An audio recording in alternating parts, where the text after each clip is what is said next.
What types of financial tools are you using there? Right. I'm going to tell you what we use pretty much every time.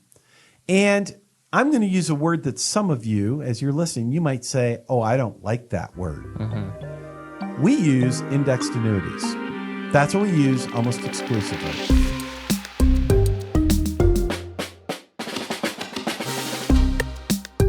So this is from Business Insider, and they have a report that they're sharing with us in this article, and it's all about early retirement being the new normal, and they're not saying COVID has affected this. This is the new reality. People are retiring earlier than ever, according to this data that they have. Yeah, I was talking to my 16-year-old daughter on that one. I said, honey, what are you going to do for a living? She goes, I don't know, but I want to be retired by the time I'm like really old, like by the time I'm 40. I love that. Love that for her. All right, so let's dive into this article, Mike. So what Business Insider has done, they have a survey from the Federal Reserve Bank of New York. They surveyed about 1,300 American households, and the average chance adults expect to work beyond the age of 62 is right at 50%, and that's down almost 1.5% from last year, and it's the smallest share since this survey began in 2014. So people are expecting to stop working by 62 more and more each year, it seems. Okay, so what I heard you just say, let me make sure I heard this right. You're saying that the research is now telling, and by the way, Federal Reserve Bank of New York. Yep. That's what I would call a really good source, by the way. In case y'all are wondering out there, where you've got maybe on one end of the scale, National Enquirer, maybe not the greatest source. Right. The Federal Reserve Bank of New York, we can pretty much count on them. Pretty reputable, to quote from. Yeah. But what they're saying is that half of people surveyed, half of them are basically saying, look, I'm done by 62. Yeah. Half will work longer, half done by then. Yeah, and get this, Americans that say they would work beyond the age of 67, that fell to a record low of 32.9%. Okay, so a third of people think they'll work past 67. Mm-hmm. 2/3, they're done by then. Yeah. Okay. Or about, yeah. Got it. Much. So basically what we're hearing is that people are wanting to retire sooner. Yep. And that means that retirement age of, 62, half of the people want to be done by then. And then by 67, 2/3 want to be done by then. Yep, pretty much. So the question, I guess, is, are they going to be ready? Yeah, like what questions do you need to have answered if you're like, hey, I want to retire early, or I'm done. I'm ready to be done. What's your favorite phrase? What do you love to say all the time? Well, we say it a lot, Mike, and I know I love saying it. It's an investment plan is not a retirement plan. Yeah, so if you were to ask me, if you were to say, all right, Mike, you've been helping people for over 25 years, and I like how you say it, get to and get through retirement. Yep. Here's what I know. I've done this long enough. Here's what I know. I know a lot of these people who are retiring at, say, 62, or even if it's between 62 and 67, I know a lot of them have advisors. And the problem is that a big, big chunk of these advisors are not retirement advisors. Right. They are investment advisors, or they might call themselves financial advisors, but they're not retirement advisors. And here's what I mean. I had this actually come up about a week or two ago where a couple had come in. They had been working with an investment advisor for the past 15 years, I think it was. And this couple had accumulated a pretty good amount for retirement. They had accumulated about $1.5 million. And we think we can retire. We just want a second opinion before we pull the trigger. So they have about $1.5 million saved. And when we went through the discussion, because we always want to really dive in and learn about their situation before we can give really any opinion. Sure. We learned that when all was said and done, they needed to take about $45,000 of income out of these accounts. Okay. So if you think about it, $1.5 million, $45,000, what percentage is that? It's 3%. Yeah, not a whole lot. And so their advisor, I said, well, what does your advisor say about this?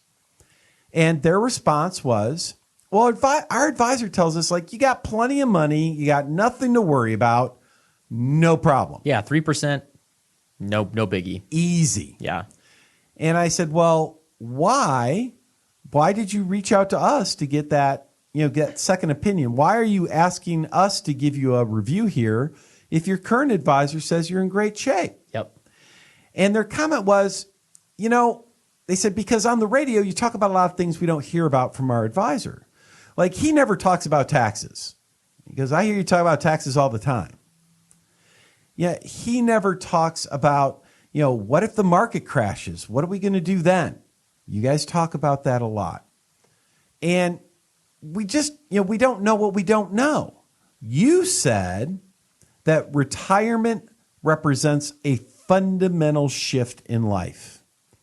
And when you have a fundamental shift in life, guess what? Your financial planning probably also has to have a fundamental shift to match that.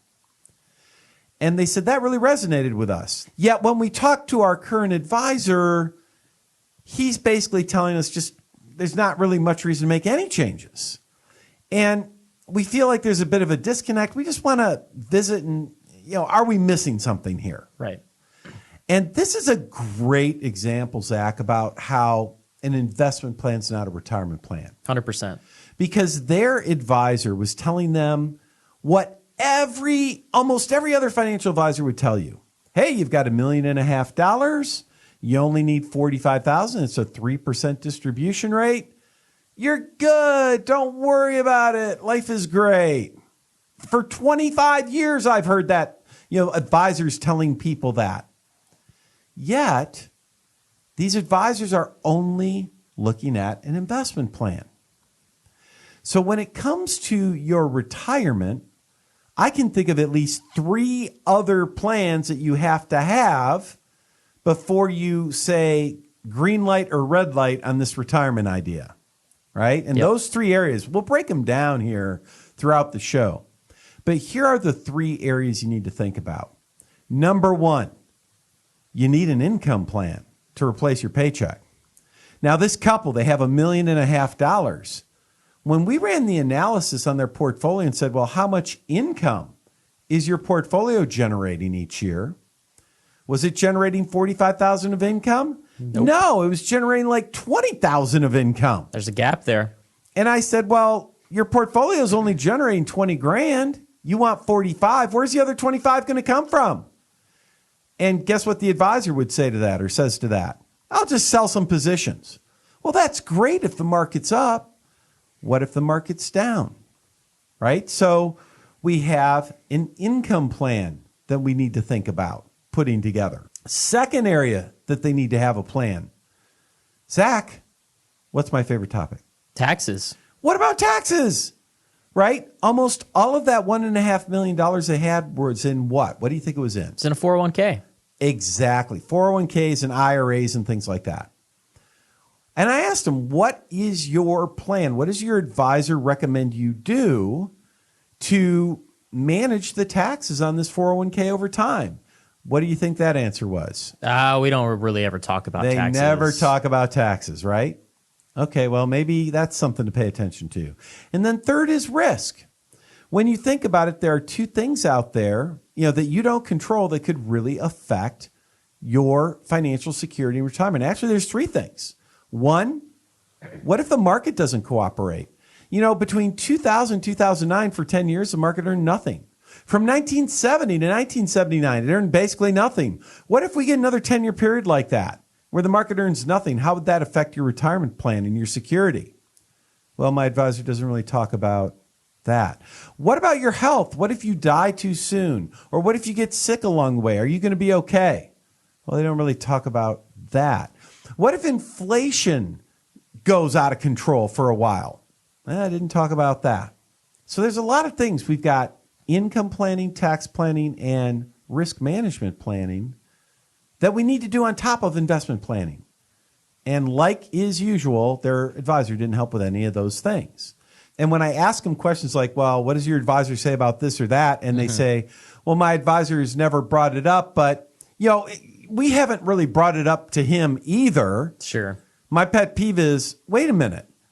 Aren't you paying them to be an advisor? Yeah, shouldn't they be asking you these questions? Yeah, if you're paying someone to do a job, isn't it their job? It's not your job to bring this stuff up to your advisor. Sure. It's their job to bring it up to you. Yeah. right? And so there you go. That's my pet peeve. Yeah. So, That's your only pet peeve? The only one you have? oh, I have. Oh my gosh, so many. Yes. Like we could open up that Pandora's box. We and just could. say, Mike, do you have any pet peeves about politicians? It's like, oh no, what have I done? Entire topic, right? Show's over. Going back to this couple, so they've got $1.5 million. And by the way, Zach, I mean, we see a lot of people these days with over $1 million in their 401ks, right? Yeah, Mike, that article we actually talked about at the start of the show, they reference a study done by Fidelity, and this year, the number of 401ks and individual IRAs holding at least $1 million, it's at record highs. Yeah, and guess what? As you're listening, you might sit back and say, what, $1 million? Holy cow, that's nothing. I've got $3 million in my 401k or something. Hey, Yeah. Great, good job. Or you might be sitting there saying, oh my goodness, $1 million. I only have like 350. Yeah. You know what? That's okay. It is okay. Whenever we talk about these examples on the show, it's not how much money you have, right? I mean, you might have more, you might have less, and that's okay. I'm just trying to illustrate, the things you need to be thinking about. Let's go back to our couple, John and Mary. They've got this $1.5 million. They only need $45,000. It's 2.5%. Mm-hmm. But I'm sorry, it's 3% rather that they need. Gosh, I can't believe I just misspoke there. They only need 3% income. The problem is their portfolio is not generating enough, and they don't have an income plan. They don't have an investment plan. And so as I spoke to them, I got all these details. We put their information in our planning system live. And right away at the end of that first meeting with them, we were able to kind of check out a couple of things. And so here's a couple of things we looked at. We said, all right, assuming you get, we said 5% rate of return, because we don't want to go crazy there, right? We want to assume conservative numbers. Yep. I mean, we're talking about retirement. This is an irrevocable decision. Once you retire, you never want to go back to work. Let's make sure we're not getting aggressive with our assumptions. Let's be conservative. So we said, all right, let's assume you're in 5% a year. And, given their income, Social Security, and all this other stuff, like how long will your money last? And according to the software, and assuming that tax rates didn't change, which we know they will, and all that other stuff, said, look at this. It looks like your money should last till you're about 98 years old. Now, how would you feel about that, knowing your money lasts till you're 98 years old? What do you think they said? Yeah, we like that. That sounds pretty good. That feels pretty good. Now, this couple, they were in like 63, 64, right? For them, that's like 25 years. Well, I'm sorry, 35 years. Yeah. Right? Not quite that far. 34 30-ish, years, yeah. whatever it is, 35 years. Yeah, we don't think, if we live another 30 years, I mean, they were really healthy. Mm-hmm. And guess what? When you've got a couple 64, 63, and they're healthy, there's a pretty good shot that at least one of them, usually the wife, will live to 95, right? So she lives to 95, money lasts to 98. That works, right? Mm-hmm. So he said, okay, so everything on the surface looks good. What your advisor is saying, you got plenty of money, nothing to worry about. On the surface, that looks okay. Looks like this works. Mm-hmm.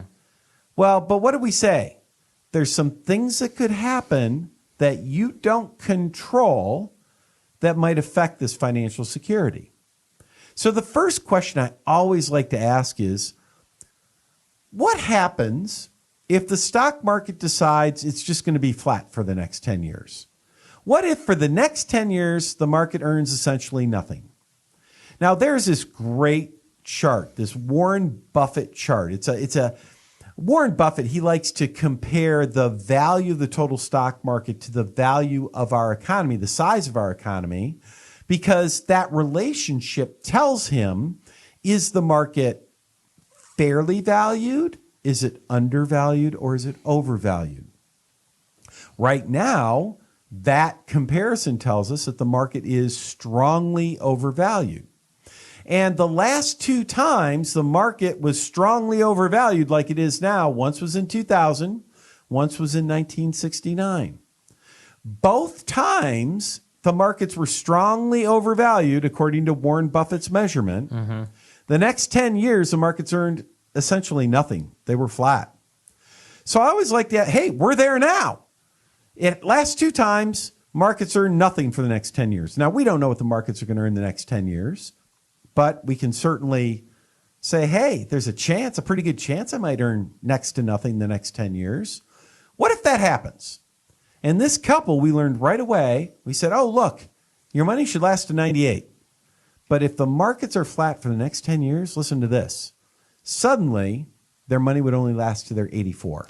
Not feeling as comfortable about that. I'm not so happy anymore. Yeah. And I just simply said, I said to them, do you think there's a reasonable possibility that the markets might be kind of flat for the next 10 years?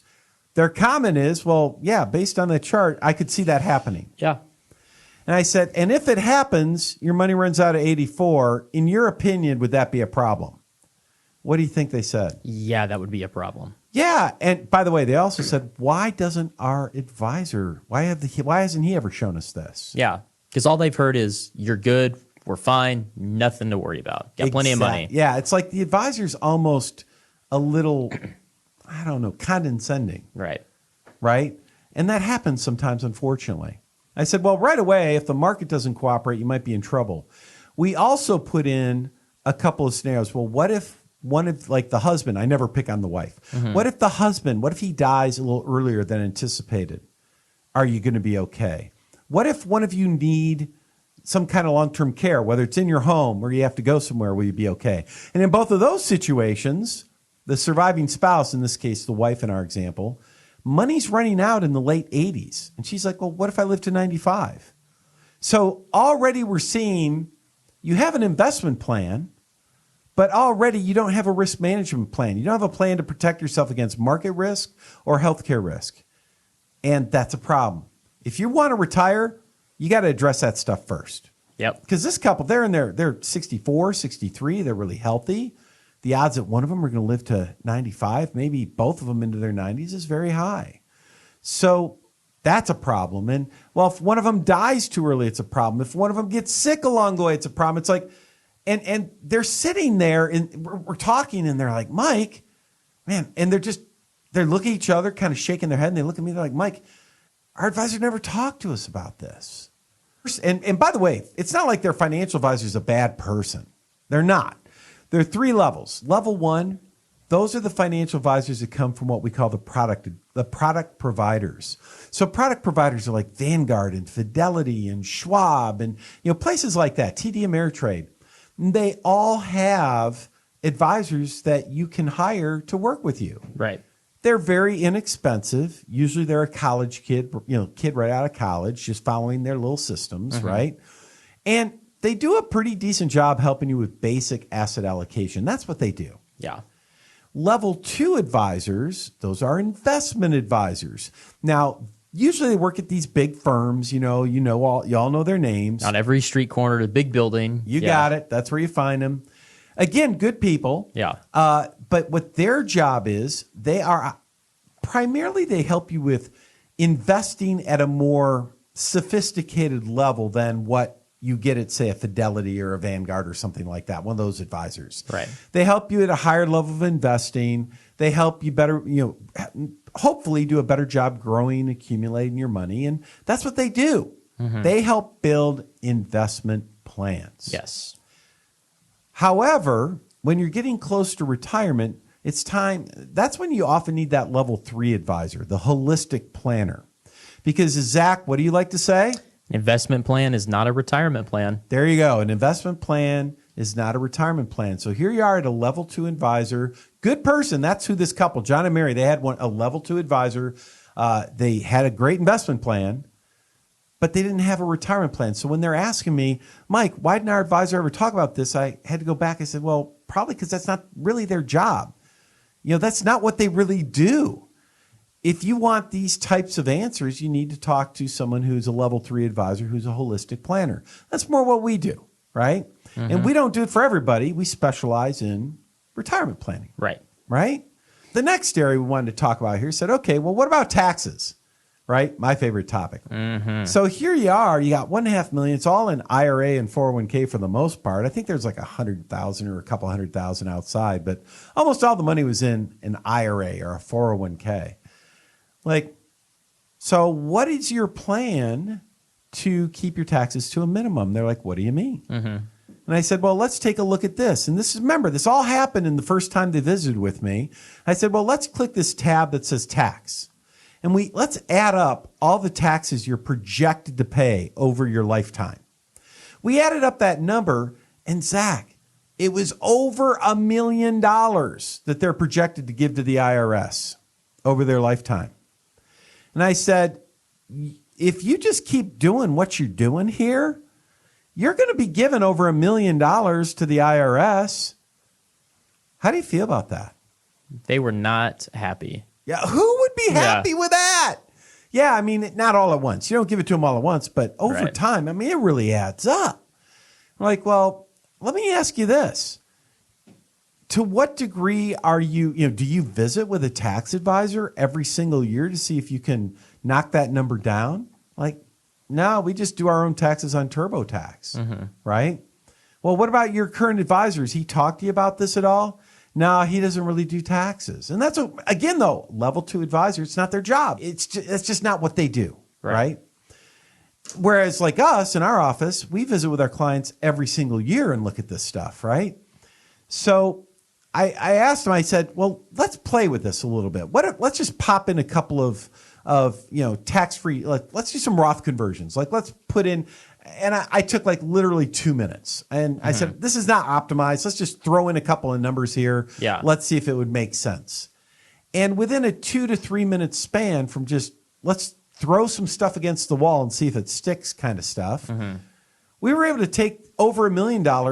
We got them under $600,000. We saved over $400,000 of future taxation just by playing around with a couple of quick Roth conversions. And I said to him, look, this is not obviously optimized. You can tell I've spent no time on this, right? But already, do you see the value of doing some tax planning every year? I mean, if you aren't, over the next several years of your retirement, if you can reduce your taxes by roughly $400,000 or more, well, that's money you're not giving the IRS. Where does that money go? Goes right back in my pocket. Yeah, it goes in your pocket, right? And I said, John, Mary, do you believe that you could maybe spend that $400,000 more wisely than the people in Washington, D.C.? Yes. And do you think that's better served in your pocket and maybe someday to your children versus going to the people in Washington, D.C.? Definitely. Yeah, of course.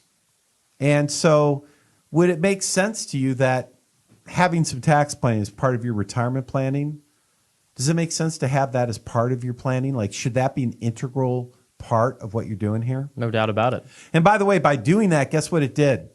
Made their money last longer. Right now, they've got money lasting, instead of running out when they're 98, now their money's lasting forever. Well, I shouldn't say forever. Well past age 100. Because why? Extra money in their pocket they're not giving the IRS. Yep. Well, let's talk about the other thing that we haven't talked about yet, which is income planning. So here they are. And in this case, they have $1.5 million, right? And they had their portfolio was generating, when we ran a report, like $20,000 of income. But they wanted $45,000 of income. And I asked them, where are you going to get the other $25,000? They said, well, our advisor says he'll just sell positions to make up the difference. I'm like, and that's great if the market's going up. But if the market's going down, that's a problem, right? You don't want to sell when the market's down, because not only did you lose money, but your shares are worth less. So when you're selling those shares, like, you're selling at a loss, and you just start a downward spiral. And I'll tell you this, more people go broke in retirement following that approach than probably anything else. Yep. So I said, all right, let's look at, could we put together an income plan for them? Yep. And so whenever we do income planning, we like to keep it simple. There's no reason to complicate it. There is no reason to complicate it. Income planning in retirement, if you know what you're doing, can be pretty simple and straightforward. And so in their case, all we did, we looked at some different options.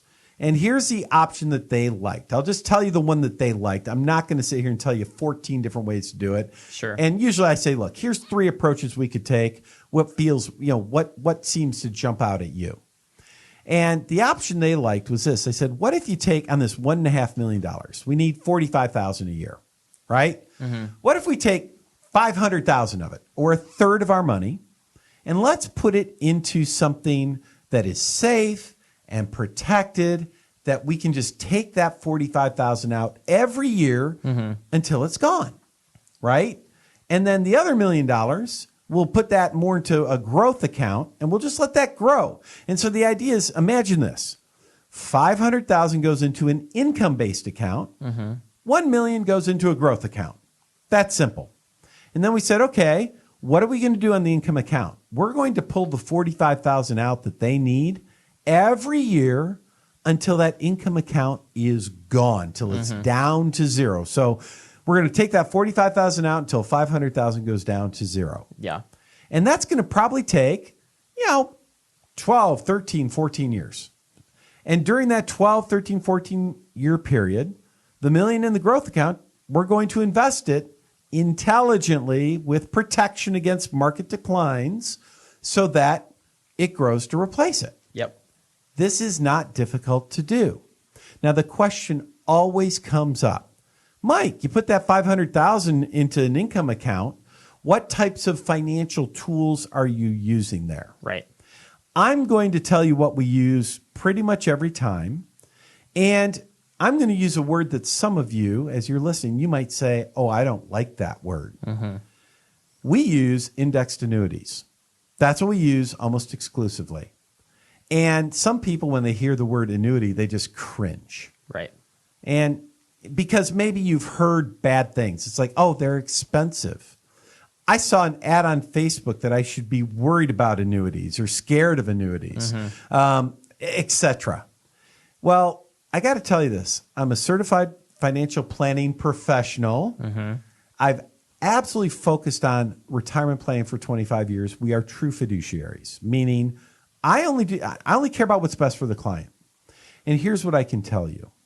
I can tell you, if you aren't using annuities for the income piece of your planning in retirement, you are missing out. That you do not have an optimized portfolio. In fact, you would do better in almost every single case if you used annuities. And the research supports my position, not anybody else's position. Research tells us, there are articles out there from academia that says, and like I know I've got an article here that I saw recently where it said, when they did analysis for people in retirement, when they were taking income, that every single time that annuities were included as part of their overall planning, every time they included annuities in the planning to deliver income, not sometimes, not usually, not every now and then, every single time that annuities were included, they got better results. People's money lasted longer. They had more financial security. Not sometimes, every time.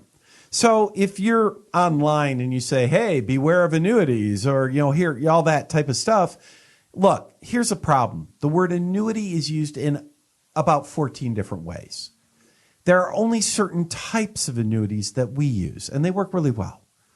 Should you beware of some types of annuities? Yeah, probably. But should you beware of all annuities? No, that's just silly, right? It's like anything else.